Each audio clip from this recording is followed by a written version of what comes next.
Welcome back to Worst Seats in the House. Mike Russo, Anthony LaPanta. Thanks for everybody for coming out to Splitrocks here. I don't do this enough. I was just thinking about this on the way up here. Actually, I was thinking about this last night. I don't think Trampled by Turtles enough for the music. Victory and winners on this podcast. It's been since day one. And the reason why I thought about this is Dave Carroll, Banjo Dave from Trampled, came out to the Wild game yesterday. He and his girlfriend sat in the club level. I went down to see him. And unfortunately, it was not the greatest game, but he still had a blast, and so did his lovely girlfrild. It wasn't a great game. Picked the wrong game.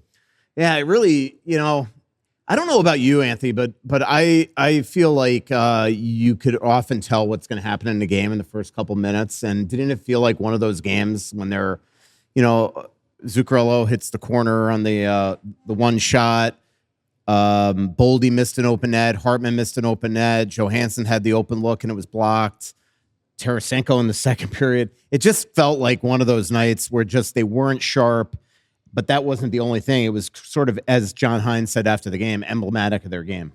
Yeah, to be honest, I thought at the beginning, I had thought going in fact, I usually talk to Margot at home just before the game, and she said, well, what do you think tonight? I said, I don't have a great feeling at all about tonight's game. And we had talked about it at the dinner table, and it just felt like you had Jake and Markstrom coming off a game where he had given up 9, a proud veteran. I expected him to play well. A Wild team that I really think was fighting fatigue. It had been a long trip. Yes, they had come home and played a game already, but it just felt like there was a team struggling for energy. Then the way they started, I thought, whoa, I guess I was wrong on this. They're all over them. But to your point, they just couldn't hit the net. And then once New Jersey got up on them, I just didn't feel like it was Minnesota's night, and I expect that we'll see a different effort on Thursday against the Jets. I thought the scheduling was, everybody's got hellacious schedules, but I thought it was bizarre that we had the 2 off days in Seattle, and then they play Seattle, and then they come home with 1 off day, and then have the home game. And the off day was the travel day. Yeah, exactly. Like, they should have, the way the schedule should have worked, they should have played that first off, that second off day in Seattle, and then had 2 off days. Yeah, the problem was Seattle had a game that night, right? So they couldn't. And could Seattle have back-to-back home games. Wild have had done it like 6 times this year. No, they did. They played back-to-back. They played Boston the night before they played the Wild. They played 4 sets of back-to-backs, and Boston was the second of back-to-backs. And then they had a day off, then played the Wild. So you couldn't. They would have had to play 3 games in a row if you had moved the Wild game up a day. So I don't know.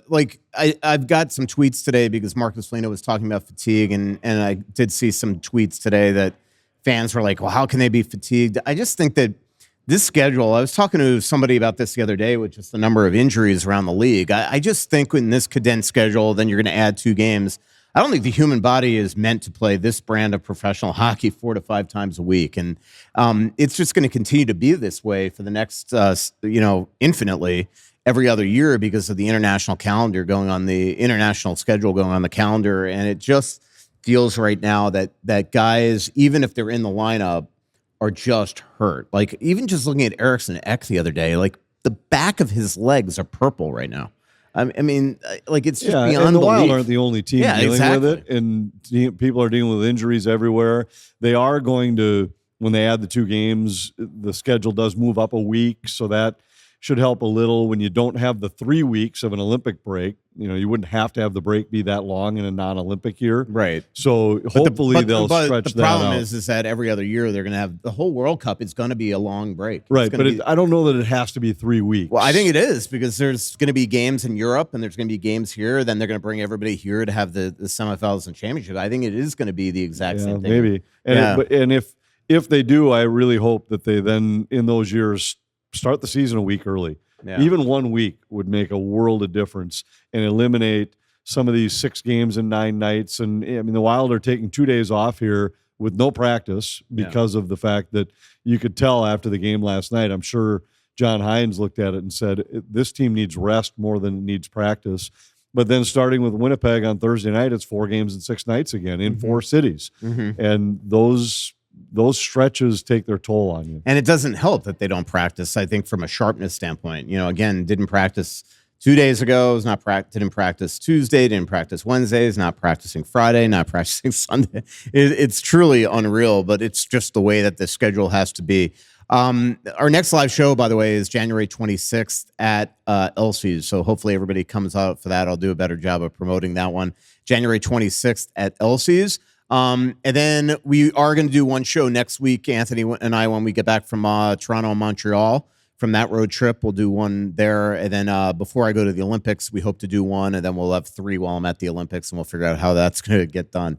Anthony, let's talk about the road trip first, because we did one podcast when we were in California during that road trip. But then they wrap up after 2 tough games in LA with a big win in Seattle. They finished the road trip 4-1-2, getting pretty quality play. But the one thing now is I feel like we're starting to see choppy hockey, as we just were talking about. Like they've essentially lost 5 of 9 games since the holiday hiatus. They've lost 4 of the last 5. Obviously, those could be different if you win a shootout here or there, or win an overtime here or there. But it definitely doesn't feel like this is the same team. Kirill doesn't seem to have the same jump. It just does feel like we're in that dog days of the summer. And that this is that time where they really got to figure out a way to kind of stick with it. Yeah, and I think they have. They've found a way to get points in a lot of these games, and that's one way to mitigate your losses when you're in a stretch where your game isn't as sharp. And I think this road trip was a great example of that. They a couple times rallied late to get a game into overtime, rallied late to get a game into OT that they won in Winnipeg, got it into OT in San Jose where they managed to salvage at least a point.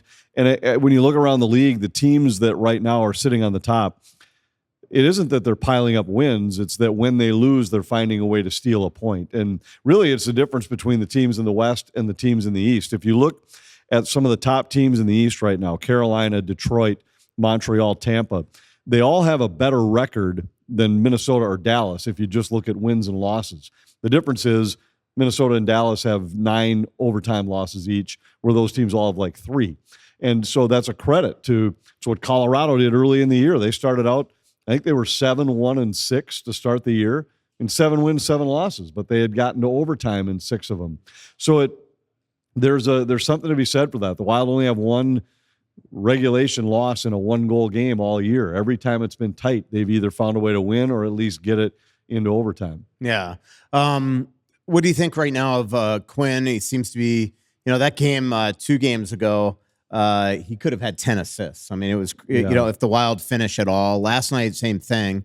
Just couldn't execute offensively. But Quinn, to me, just continues to be a breath of fresh air. He's unbelievable. I thought it was really interesting to watch last night because Jack Hughes might be the closest thing to Quinn Hughes in terms of possessing the puck in the offensive zone and how long he hangs onto the puck. He just does it from a forward spot where Quinn does it from a defenseman spot. And it's uncanny the number of times where any other defenseman in the league makes one move, realize they don't have a play, they just dump it in. He'll turn 2 more times and hold on to the puck and just very rarely winds up making a mistake where it's a turnover. It's happened a couple times, but only a couple for a guy that holds onto the puck longer than any player in the league by a wide margin. He's like 35% more than the next guy below Lane him. Hudson, I think. And, which is pretty interesting that Lane at that young does it. By the way, I thought Luke Hughes was really good yesterday. Like to me, he looked like Quinn. I thought he was really good, and obviously Jack was good. That one play that Quinn made before the Hartman goal was so exceptional. So he and Faber are on the ice essentially for 1:58. And Quinn, on that one pass where he didn't catch it, he goes and gets the puck next to the bench, and instead of chipping it in like every defenseman in the league would have done, he comes out of the puck, does a reload, throws the puck to the far end of the boards, allows Faber to bring it in, and all 3 forwards change. None of the 5 Devils change, and now they're on another long forecheck, and then eventually Faber sets up Hartman for the goal. But what an incredible play for a guy that plays more minutes than anybody in the league. He's played more minutes on average since the trade in the league by a minute. That's how much he gets ice time he's gotten. And there is a game where, like, to me, when you are fatigued, usually what goes first is your brain. and his brain never gets tired. It's beyond it belief. has been. It's been eye-opening to watch him on an every night basis. And I think I told you when we were on the previous road trip and we went into Vancouver, I had gone to watch them play. They played Utah on the night before they played the Wild. And I walked away just thinking every time Vancouver had a scoring chance, it was because of a play Quinn made. And at that time, I had no idea the Wild were about to trade for him. And now watching him, though, it is unbelievable the way he controls a game from the blue line. I've just never seen anybody like it. Yeah. That includes Cale Makar. I mean, Makar's a great player, and you can argue that he's a better defenseman than Hughes all around, but he doesn't hold on to the puck the way that Hughes does. It's just amazing. Yeah, he's like a point guard or a quarterback. He's more than a point guard because, like, you watch some of the plays they'll make in the offensive zone, and I think that's part of the adjustment for some of the forwards is that he's so unpredictable on what he's going to do with the puck. As you know, actually, there's no way you do know. I sat down with Ellen and Jim Hughes the other day for a long time at their hotel. Wrote a long story on that one. Again, I know, Anthony, there's no chance you read it. Dude, how about a Cliff Notes version? Yeah. I'll give you. I mean, first of all, it was absolutely awesome sitting down with them. And, these are two parents that, have not only just to raise three elite hockey players, but three like great guys. Like, if you actually get to know them, they are really down to earth, really cool people. But they are such hockey parents from the standpoint that they both played. They were both elite hockey players themselves. Jim played at Providence. He's been in the NHL essentially for 30 some odd years, whether it's been as an assistant coach, director of player development, the last 10 years as director of player development for CAA hockey. So essentially working with JP Barry and Matt Williams and Pat Brisson. And then his wife, Ellen, she, because Jim was working, she was always bringing the kids, bring them on the ice. She played she grew up in Texas, played at University of New Hampshire, was such a star there that she's in the Athletic Hall of Fame there at the university. And they're connected with everybody in this league. Like you did the 7 degrees of the Hugheses, you'd get a connection with everybody. Quinn lived with Keith Kachuk. Everything from Robert Thomas, Matt Boldy's been to their lake house. They know everybody. And it was just a real quality conversation for a long time about family and how they did it and how he used to get more joy of watching their cross country meets than anything that they did in hockey.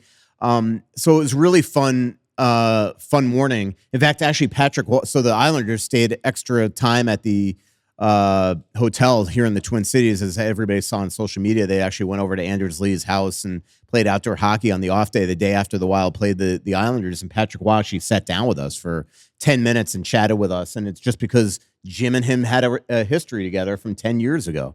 So it really was a very, very fun conversation. And one of those conversations too, where I banked so much extra stuff for a Quinn Brady Kachuk story that I'm going to do at the Olympics, a Quinn and Jack story that I'm going to do at the Olympics, and then an Ellen Hughes story that I'm going to do at the Olympics, because Ellen is director is a player development consultant with the women's team, goes on the ice with them, is a great conduit with the coach Robo and the players, and she is just a remarkable coach, athlete, everything. So. There's a lot of stories that are going to be coming up just from that sit down. Yeah, and I had one chat with Quinn one-on-one where it actually was when we were staying out in Anaheim and was in the gym and wandered into the sauna, and he came in a little while later and we sat and chatted in the sauna for 10 minutes. And when you get a chance away from the rink to just visit, it's amazing how big a hockey fan he is. I know that you've had conversations with him that have showed you that same thing. Just total hockey nerd, just sits and watches games every night, and so he and I talked about anything from other local broadcasts to the games he had watched the night before, and it just an astute follower of the entire league, and I've since then had a few in passing chats with him, but it was it was really nice to get to know him just a little bit Yeah. on a personal level. What I was reminded of last night, because I grabbed Jack after the game and talked to him for 5 or so minutes, is they do have very different personalities. Like Jack has one of those personalities that you just feel like at some point he's going to spill the beans on everybody. Like there's just this joy to him of like kind of giving you some funny quotes and things like that. And last night, the highlight, I banked a lot of stuff from Jack as well for stories that'll be coming up here. But last night, one of the highlights is you talked about them watching every game. He basically said, I've never tuned into Minnesota in my life. You know, like, in other words, he was kind of doing they're the Minnesota mile. Like, if there were 32 games on TV, I would not watch theirs.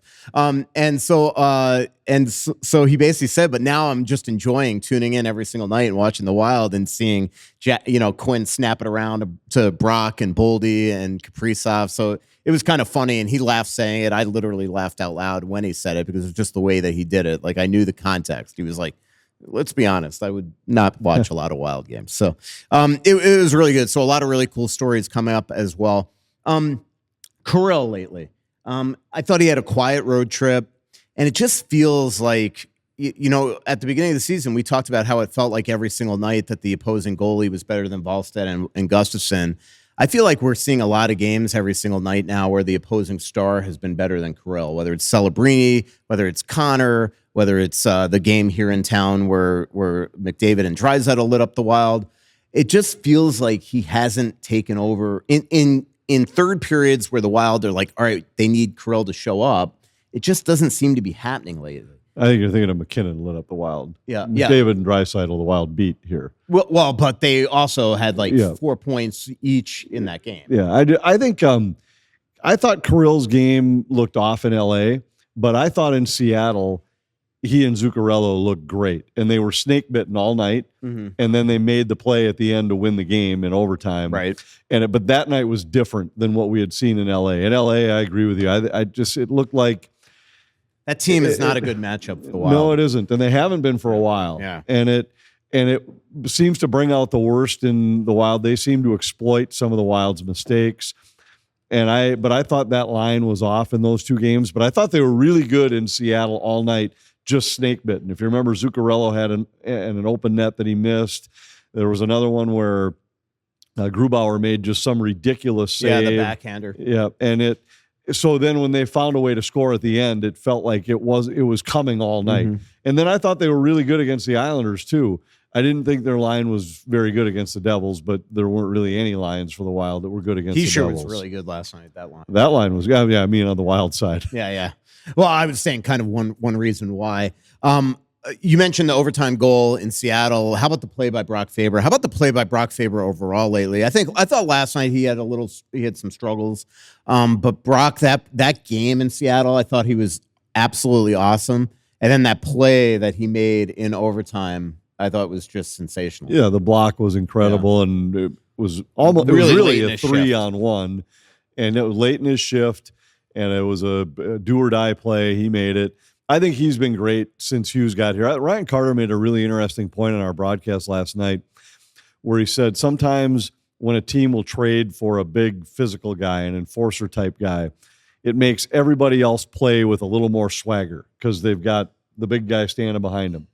And he said, I think Quinn Hughes brings the same because of his skill, where his skill elevates the skill of everybody around him, where everybody else now feels, and I think Brock Faber is the best example of that. He's now making plays, holding onto the puck, being willing to dive into the offensive zone more than he ever was before.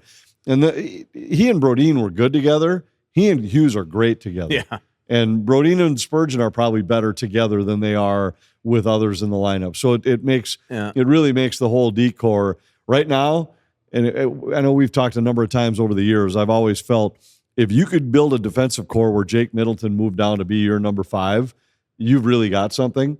And I think that's where the Wild are right now. If your 6-7 are Bogosian and Damon Hunt and Middleton's on your third pair, there's not a defensive core in the NHL for whom I would trade Minnesota's 7 right now. You've been saying that for Middleton for some time. You know what's been pissing me off lately? One of many things is from me?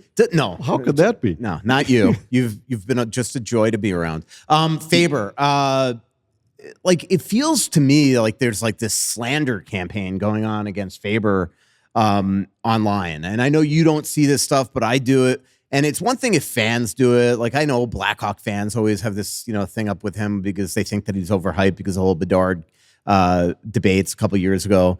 But since he made the Olympic team, everybody's acting like it's just total fraternization, from Bill Guerin's point of view, that there are better defensemen out there than him, which I think is absurd. But then lately, really respected analytics people are the ones that are sitting there like, I went back and watched the Four Nations and it was Slavin doing everything and Faber was just there, and like a really respected one. And it just, and he's continued this campaign that Faber is the worst thing ever. And I just don't get it. Like you look at the analytics. Did the analytics show that? Because when I look Faber, like that game in Seattle, to me, everybody should watch that game because that was as dominant a performance that I've seen from a defenseman in a long time. That wasn't Quinn Hughes. And it just feels to me like there's this like campaign out there to just rip on Faber all the time. Yeah, I haven't seen any of the campaign, and I don't know what any of the analytics say from the Four Nations because I never really dug into that.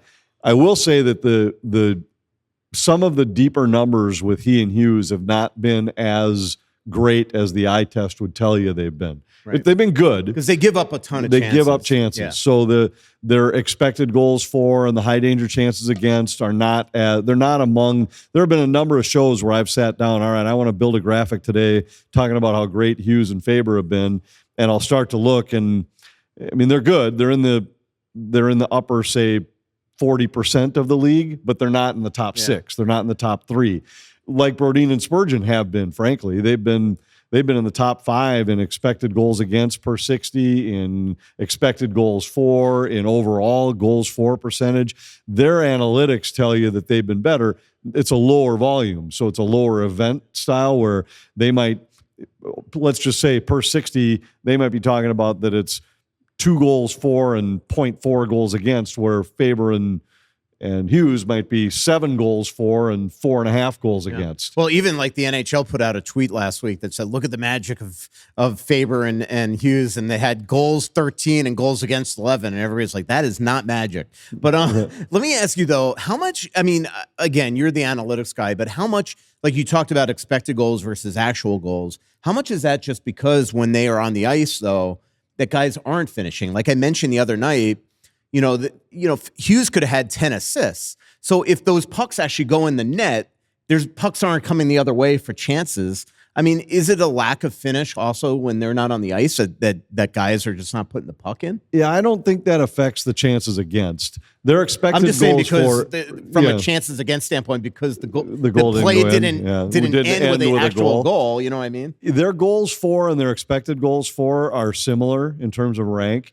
So I don't know that people are finishing at any lower level with. It isn't like they're way below expectations when it comes to goals when they're on the ice. I got you. So they do give up a lot more chances, but I don't know of a better way to say it than it's just higher event hockey. So the margin might still be 3 goals for, but it's 13-10 instead of 3-0. You mentioned Seattle and that play that Kaprizov and Zuccarello made, and I couldn't help but think, like even in the morning of that morning skate, it was an option. It was a skate, and then like it felt like 45 minutes after everybody left the ice, those two came off, and there were guys leaving in their outfits on the way to the first bus as these guys finally came off, and it just shows you why those guys have such good chemistry together. That they're out there just messing around. That was a great road trip. I don't know how you feel, but I thought the road trip was really good. From the when they're on the road, they have nowhere to be, so they just sit in the locker room.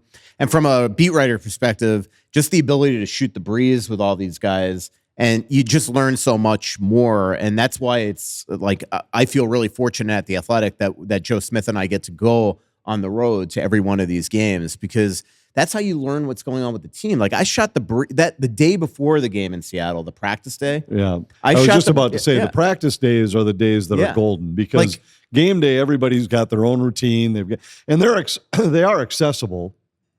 Yeah, and there's fewer media members around on the road, but it's the practice days that are terrific. And for me, I'm fortunate because I ride the same buses with them. We're in the same hotel, so just bump into them in the lobby or on the bus on the way out. Just a few 4, 5, 6 minute conversations that those are, and all you're doing is building a relationship.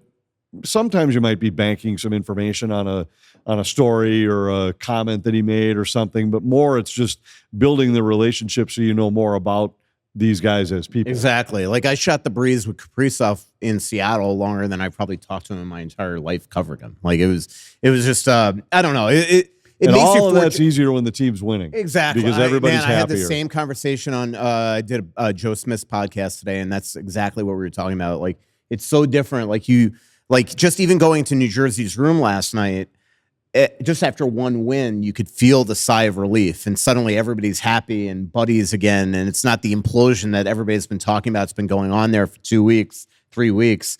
You see what's going on in New York right now with the Rangers, and everybody seems to, be blaming each other.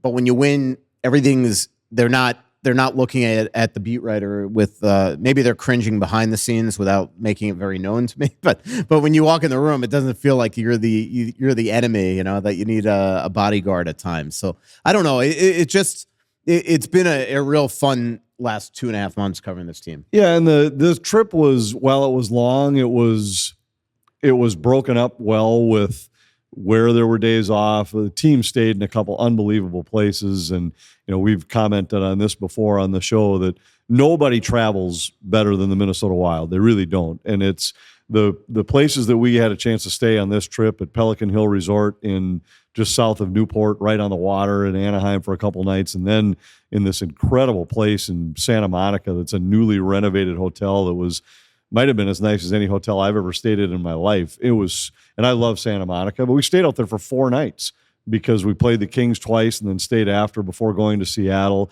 It just was, the trip was well set up so that for as long as we were gone and as much of a grind as it was about as easy as it could have been. Yeah, and we had a couple of really good meals, one in Newport, one in Santa Monica. By the way, JoJo, how about that eye that was scary in LA? Like, he got hit in the same spot the next night. That's what I mean. It's like he's got a magnet there. I asked him in Seattle, like, how you doing? He's like, I'm just happy I have 2 eyes still. Like, that was frightening. Yeah, I thought it got him. I know, and it's I'm not in NHL, but I've had a couple scares with eyes in the past. Definitely did. Yeah, I've been hit with a golf ball in my eyebrow, where if it's an inch down, I probably lose my eye. I got hit with a champagne cork in the eye. I got hit with a hockey stick in the eye when I was like 12, and we were playing street hockey, and I got hit with the stick. And the only reason we went to the doctor was because I needed stitches in my eyebrow. And I think I was a sophomore in high school, maybe, or a junior. And I was just sitting in the waiting room, and the doctor comes in. He says, "Well, I think we're going to let you go home." I was like, "Wait, let me go home. I got like 4 stitches in my eyebrow." And he said, No, you got a bunch of broken blood vessels in your eye.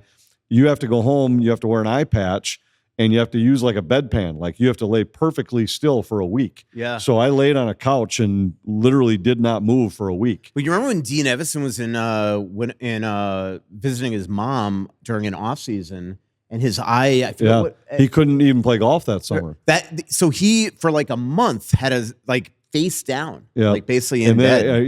We had a few golf things. It was a detached retina. Retina, yeah. And mine wasn't detached; it just had broken blood vessels. But he had, we had a couple big golf events scheduled, and he still came to town for them. But he couldn't swing a club. He couldn't do anything with that much movement. So he could putt, and he'd just walk around the course and putt every once in a while. No wonder you're legally blind. I am legally blind, but I was even before any of the. Actually, the champagne cork made my vision better. Yeah. I went to the doctor. Person that hit you with that champagne cork, though, is the biggest dummy I've ever met. He's a clown. Yeah. But I went to the eye doctor the next year here, and he keeps doing these tests, and he said, "Did you have something?" Because he had never seen me because it happened in Tampa, and he said, "Did you have some kind of eye trauma?" And I said, "Well, yeah, 6 months ago, I hit myself in the eye with a champagne cork." And he said, "Well, why didn't you tell me that?" He said, "Your vision's better. Like it jarred stuff in your eye. And the reason why your contact lenses now look blurry is because they're too strong." in that eye. That is hilarious. Yeah. So it's not a way I'd recommend to improve your vision, but it happened. Yep. By the way, we have a microphone up here.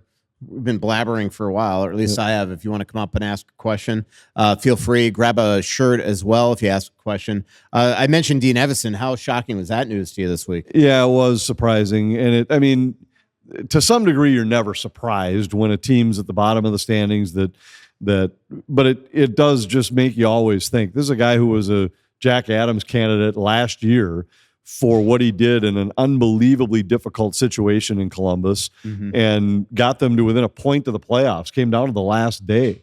And, then the next year things don't go well and there you go. And this is, I think it's 4 coaches now Columbus has had in the last 4.5 years.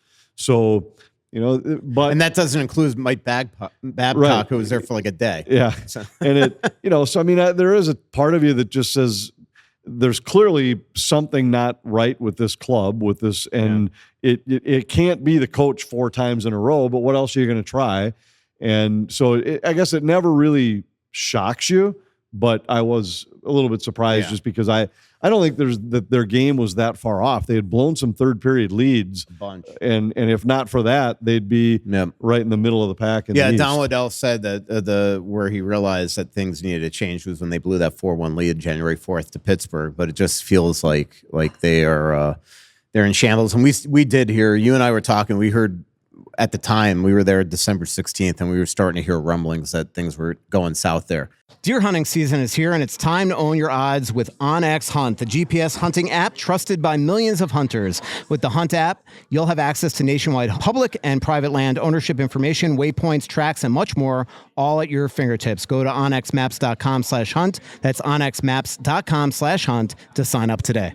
Okay, it's time to talk about New Year's resolutions, but let's talk about one that is actually achievable, truly good for you, your home, and your family, and will help you today and for years to come. Of course, I'm talking about finally fixing your problem water. It's time to enjoy all that a Kinetico water treatment system can provide, like spotless dishes, softer skin, cleaner laundry, and finally saying goodbye to that funny taste and odor in your water. Kinetico water treatment systems use zero electricity and provides the most efficient system in the world.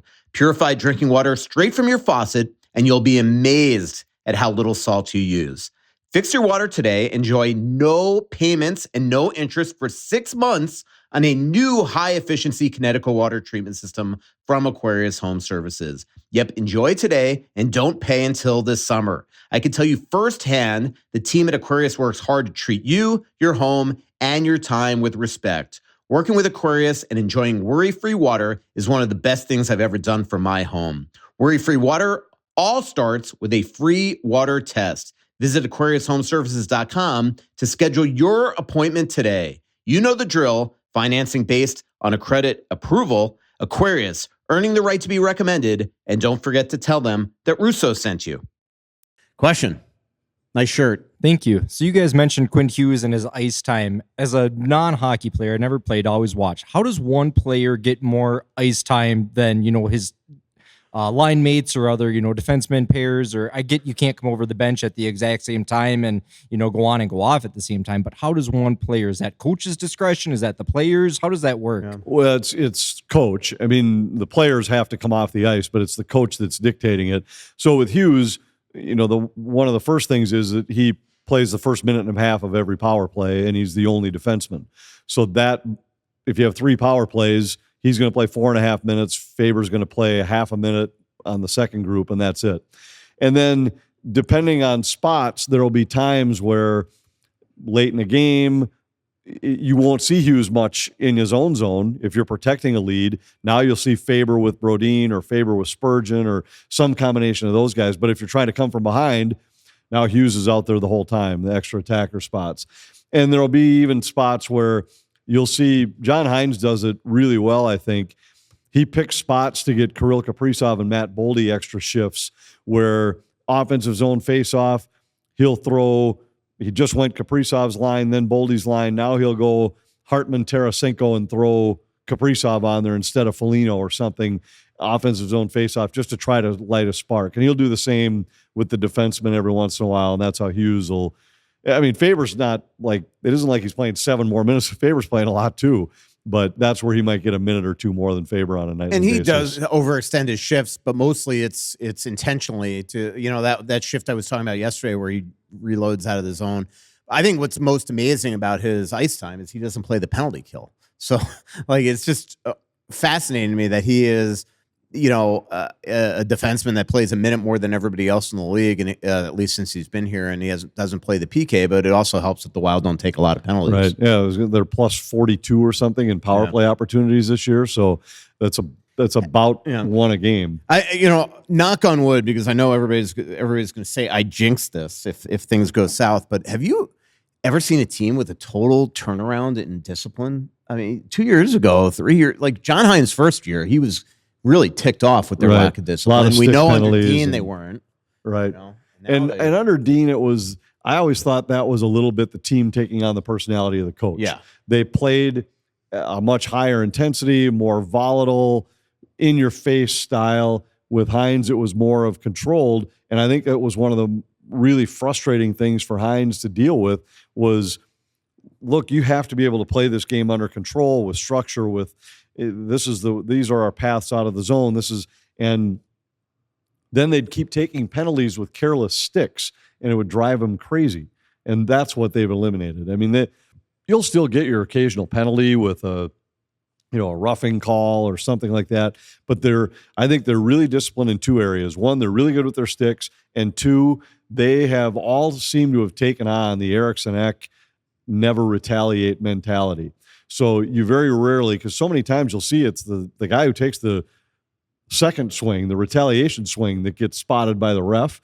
And that just never happens with this crew, especially with Eriksson Ek. The number of times he gets punched in the face and doesn't retaliate, a lot of times leads to power plays. That's what's so crazy about his injury right now is that for the amount of abuse he takes in a game, this injury came on the most innocuous play, just got twisted up with a guy at the Wild bench. Wanted to ask you about the Olympics. I don't know if you've paid attention to just some of the videos of the Milan rink, the main rink, but Chris Johnson from The Athletic just went out there and had some unbelievable stories, unbelievable videos. But this place is still an absolute construction site. Like, it is crazy. They did this test event on the ice, and the ice held up pretty well. It was getting soft at the end. I mean, I don't think there's anything to be too alarmed about. But what was crazy is that because there's so much construction in the arena, the ice essentially turned gray.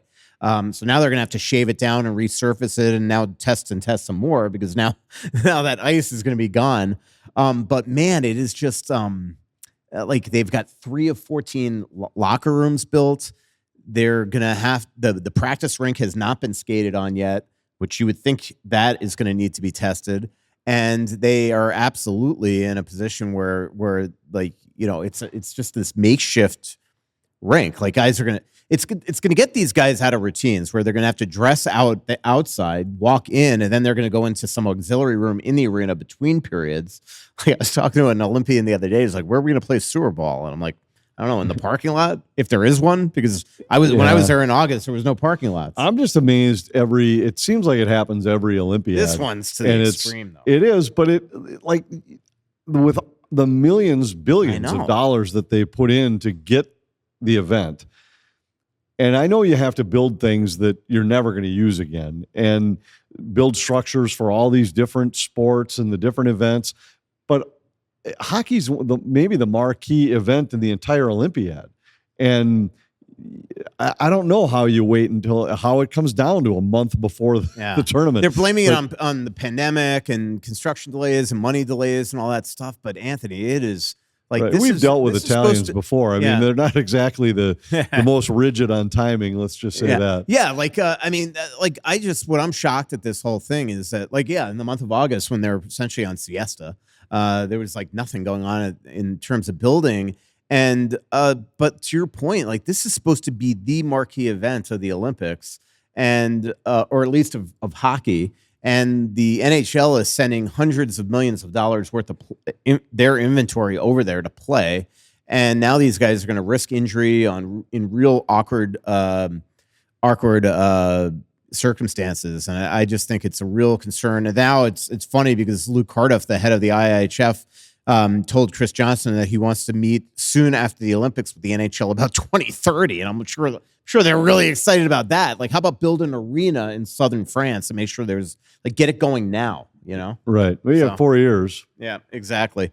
The draft, by the way, has been announced. It was in Buffalo. If you were listening to one of our Worst Seats in the House podcasts about 2.5 months ago, I kind of insinuated that there might be a big announcement coming here in Minnesota. Well, that's what I was referring to. The NHL was essentially begging the Wild to host this draft here.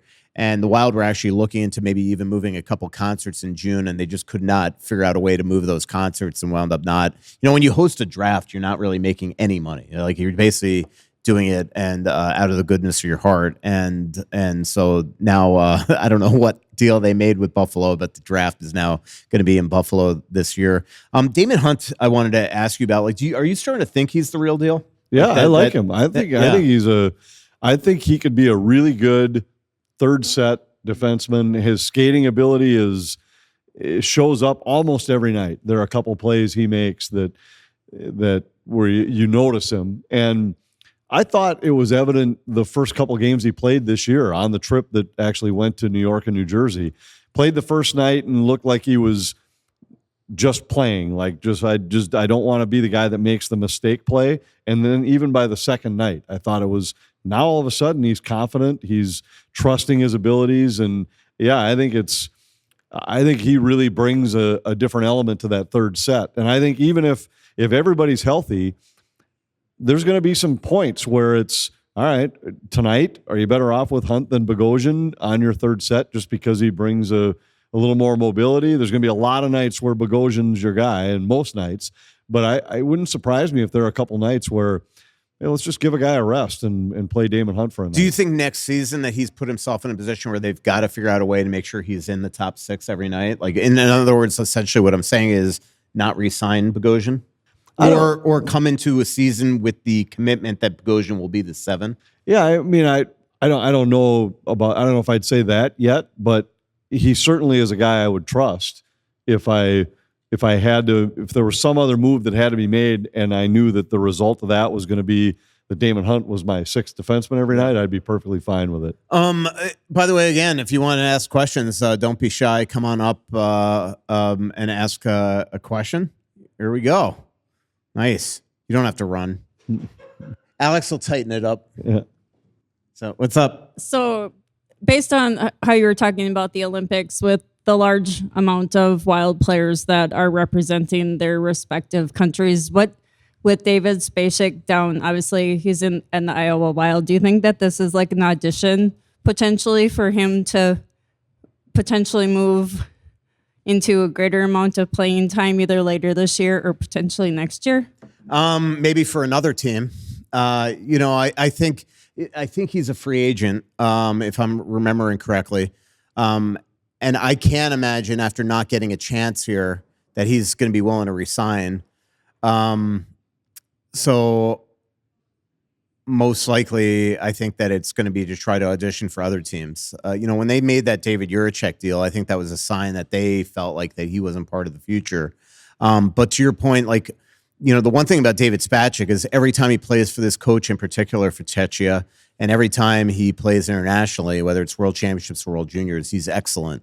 And there's a lot of respect out there for him from other teams. And when I talk to Czech players in the league, I just recently on a road trips, one of the Czech players from the other teams like, why don't they give David Spacek a chance? So, I think it's more that. I don't think it's going to be auditioning for this team. I just sort of think that genie's out of the bottle, that they just for some reason don't love him as a player. Yeah, unless there's some significant move that involves defensemen. Mm-hmm. But short of that, yep. I mean, when you start to look at the guys that are ahead of him, there just aren't guys he's going to supplant. Yep. Now, if he has an incredible Olympics too, the other thing is, and Joe Smith and I wrote about this in Wednesday's Athletic, is not about him specifically, but it could be the audition of him being thrown into a trade. Because the one thing that I've talked about in our midseason report and in the story in Wednesdays is that Bill Guerin is not done. Like, he is going to make another big swing. He's trying to make another big swing. I think it's important that he doesn't take the first swing at the first thing that falls in his lap, because they don't have a lot of assets anymore because he's traded so many in the Juracek deal and the Quinn Hughes trade. So the next trade, you don't want to, fire all your bullets now for sort of an average player or a good to even very good player, and then all of a sudden in a month, an actual superstar is on the market that you really would love, but you can't really get him. So Spacek has a really good Olympics. It could be one of those things where he elevates his stature league-wide, where they can throw him into a trade as a prospect. Because the one thing that I think when you just look at this lineup, beyond the fact that Bill doesn't have a lot of guys anymore that he could trade without trying to get them to waive, I don't think he wants to really trade anybody big off this team that could actually get something of substance. So any big swing is going to have to involve more prospects and more picks, and they've traded a lot of those. So that could be of Wallstedt, that could be Yurov, that could be a Spacek, a Strammel, a Riley Heidt, an Adam Bennick, or a Hunter Hayde. I mean, there's just not too many more. And those really, other than Wally is not a plus prospect. So the more the merrier if these guys elevate their stature. Yeah, and I think these are always the case in that kind of a spot where it's really important for the player to go have a great tournament just for that reason. But it's also a spot where I don't know, maybe he could be a piece that could sway a deal. I don't know that it's going to carry that as much weight. Just there's enough of a sample size now where I think a lot of the other teams already have their opinion on him. I will say the one thing that I go back to, Till, is like I just wish they didn't throw Huznadinov away last year, not because he scored 4 goals or anything like that, but if you have Huznadinov now, at least it gives them, maybe he would have been in the Hughes deal, and then you'd have Ogren as a chip now. So essentially they'd have one extra prospect probably still in their core to use, and now they just sort of threw Huznadinov away, which would have been a perfect, either if Huznadinov's in the Vancouver deal, you have Ogren to trade right now, or vice versa. Question. In regards to Guerin going for a big swing, are we trading away too much prospects and future picks to make this team viable? Or are we still going to be like that, just first round, second round team 3-4 years down the road without having draft picks? Well, I will say that that's definitely my concern, is that you sort of have to be right. Like, you're throwing a lot of capital in trades to try to win now, and yet to do that, you could be right as can be, but you're still going to have to play Dallas in the first round and Colorado probably in the second round. So it's not easy to get through these. These are still the teams for the next couple of years. Yeah, exactly. So that's the problem, is that you're trying to elevate yourself onto their stature, but then you got to still play hockey, and anything can happen in a hockey game. And so if you're not right, the check is going to come due. And even if you are right, the check is going to come due, because now you've just traded a lot of things away. Like, if you look at teams like Tampa and Florida, they do this all the time. The only difference is they win cups. The Wild are doing this right now with the hope of winning a cup. And so that would be definitely my concern, is that, win or loss. Like, even if they win a cup, I think we'd all say, man, that was worth it. But 2-3 years from now, that could actually be something that catches up to you. But that's what that's what the price is, and that's what teams have had to do. And that's why it's such a challenge to take a shot, try and make a run, and then not bottom out in the years that follow. And I don't think you necessarily have to bottom out in the years that follow, but you are going to pay a price. Yeah. And I think right now, the fact that Billy made the deal he made for Quinn would tell you that I think there is another deal likely coming, and you're in a spot right now where you got to take your shot. It's just logical, right? I mean, you don't trade 4 huge pieces away for Quinn and then look at this roster right now and say they're ready, poised to win a Stanley Cup. I think anybody that looks at them still says that they're a minimum a top 6 center or winger away. Should I be concerned that you went to the restroom first before coming up to the mic? Like, is this going to be just the longest question ever? Yeah. You have like a list of like 20 questions? I got 2 for you. Okay. First one, what circumstances would it take to see the Russian line back together? Number one, probably adding a center, right? First of all, Eriksson Ek has to be healthy. And then the second part would be that you'd probably have to add a center, because I don't think I don't think Hartman with Kaprizov and Zuccarello is a long-term fit, and you'd probably have to go that way if you're going to try to put Urov back with Tarasenko and Trenyon.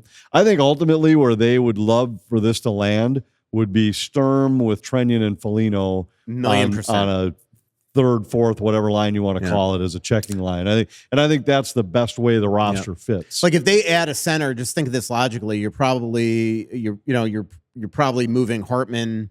I mean, you could have a third line essentially of Hartman with Urov and who's the left, and Johansson, and then essentially that player you're adding is playing in the top six, and then probably Tarasenko's coming out of the lineup if it were me. So that's if they're healthy. So if you add a center, essentially everybody's moving down a little bit. So I don't know. I mean, I still wonder, can he add a center and a winger? Because I still think that would be the best way to do it, is add a center to your top six, add a winger to your top six, move Johansson down, and then have a fourth line, as Anthony just mentioned, with Sturm, Foligno, and Trenyon. That would be me. But to do that, probably Tarasenko has to come out of the lineup. All right, second question. The NHL AI commercial that they play like 100 times a night, do they automatically own the rights to that, or are you getting paid a royalty? The NHL what commercial? AI commercial. Oh, yeah. Welcome to Minnesota, Quinn Hughes. There's no royalty involved for me. So they automatically own the rights to that. They have the right to use any. They have the right to use any broadcast clip that they want, and it doesn't matter what network you watch. That commercial's on like 20 times. No, I think they can do whatever they want. I'm pretty cool. I'm sure it's in the fine print of my contract that I might have skimmed over. Yeah. My guess is that you never read what you should have read there, and now. I always think of that in the arena, like when I'm working pregame and they're kind of doing the rehearsals of the game ops, and they have a lot of your goal calls. I'm like, and you're just up there, doing your crossword or whatever the heck you're doing up there, and not even listening. And I always just get a kick out of like listening to it, like wonder. I'm like, this should every time they play it, you should get like a $25 bonus. There was one time where, what was the movie? There was some movie. And they wanted to use, it was when I was calling Gopher hockey games, they wanted to use a clip in the background. And they came and said something along the lines of, look, we'd love to give you a royalty, but nobody's going to care that you're calling the thing. And they said, we'll just voice over it. No, they said we could find any game from anybody and put it in there. I think they gave me $100 gift card to one of the movie sponsors or something. I was like, that's fine. It's $100 I wasn't going to have before. I think it's Mr. Deeds. It's like an Adam Sandler movie. I think it's that one where there's a scene where in the clip in the background is just a Ranger game. And Pierre Roscoe, the linesman, is one of the linesmen doing this game. So it's just in the background, but it's an actual game. And I always joked with Pierre Roscoe that he should get like some sort of, like, you're in a movie. Like you're basically an actor in there. You should get some sort of stipend for being in there. But he never got a cent. So I think it's probably the same thing. I think the NHL probably got a little pretty penny for that being in there at all. Any other questions? Or we're gonna probably wrap up the show. Anything else? Otherwise, Anthony, you did. Let's put it this way: when the debate went on, I muted the phone. But one of our mutual friends, Mark, texted the Chris Mason tweet to you about how stupid the current playoff format is, and you sent just endless texts back of words. Well, it was only one text, but it was a well thought out. It was response. a very long text, and I will tell you, I didn't read one word of it, but I did roll my eyes to the back of my head. But you are still, no matter how, you will debate this to the end of the earth, that the fact that it does not matter that the second and third best teams in the NHL, that one is going to go out in the first round, and that one of the first, second, or third team in the NHL is going to go out in the second round. You're just never going to say that is absolutely egregious. You can read what I said. I'll just give you a Cliff Notes version. Is that number one? I would concede, because it's obvious, these are the best three teams in the West. 1, 2, 3. I don't think it's fair to just say they're the best three teams in the NHL, because part of it is the imbalanced schedule allows these teams in the West to beat up on the terrible teams in the West. The East doesn't have any of those. So if you look, well, the Wild don't seem to beat those teams. Well, they do, only because if you look, the East has their bottom team has like 45 points. The West has 6 teams underneath that, and the teams in the West play those teams either 3 or 4 times, where the East play them twice. So, but let's just eliminate that part of it and just say these are the best 3 in the West. My only point is, number one, this format's been in place for 10 years. There's been one time where the best 3 teams in a conference were in the same division. It just doesn't happen very often. Yes, this year it might, but it'll be an abomination or an aberration that you don't have to change or blow up your system because of something that happens once every 10 years. Yes, you should. Question. In your guys' opinion, does Quinn Hughes skating this much positively impact or negatively impact his chances to re-sign here, or no impact at all?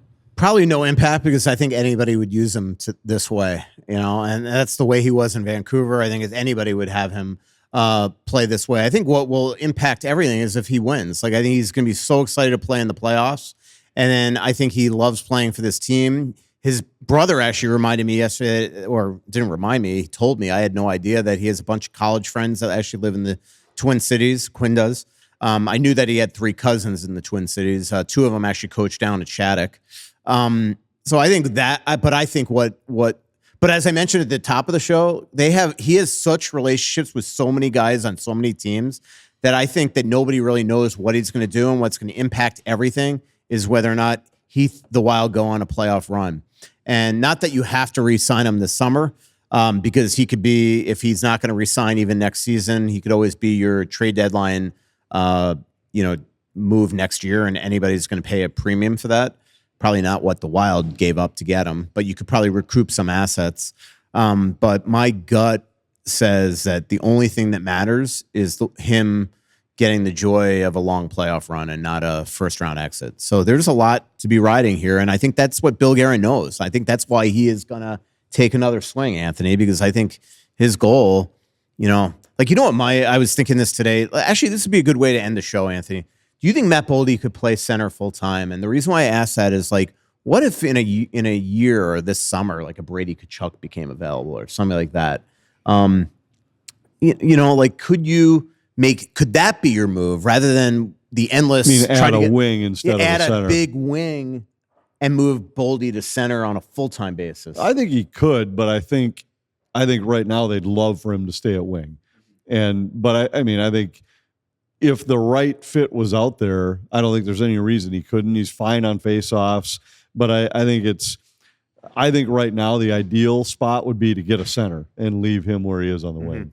He's turned into, I don't know how many wings right now at his point in his career, throw in his contract. I'm not sure how many wings out there right now you'd put above him. Yeah, in terms of what the bang for the buck is and everything considered. Yeah, that's why it's probably a stupid question, because even like we talked before about how it just doesn't feel like Kirill's really taking over games, and it feels like Boldy tries to do that every single night. I mean, he brings it every night. There's times he might frustrate you because he'll miss a net or he'll turn a puck, whatever. Like, it's all because of effort. He is something. He's really elevated his stature to being one of the best wingers in the National Hockey League. So maybe I just answered my own question. Any other final questions, or we'll wrap up the show? Lisa, thanks for coming. So Lisa lives here in Wyoming, and I made her come. I texted her like 10 minutes and 10 minutes left in the show, like before the show, like in a panic. I'm like, you need to come here. So there you go. Thanks to our sponsors. Thanks for joining us at the Aquarius Home Services studio here at Splitrocks. Our next live show is January 26th at Elsie's in Northeast Minneapolis. Big parking lot. Awesome place. Very much like this place. Great food, TVs. You can bowl, all that stuff. Anthony will be there 2 minutes before the show there as well. Thanks to our sponsors, Aquarius Home Services, your local authorized dealer for Connecticut water treatment systems, and Onyx Maps. Thanks, everybody. Thanks for coming. So much coming out, there's nothing going in. I know that you feel like you're never gonna win. Oh, but the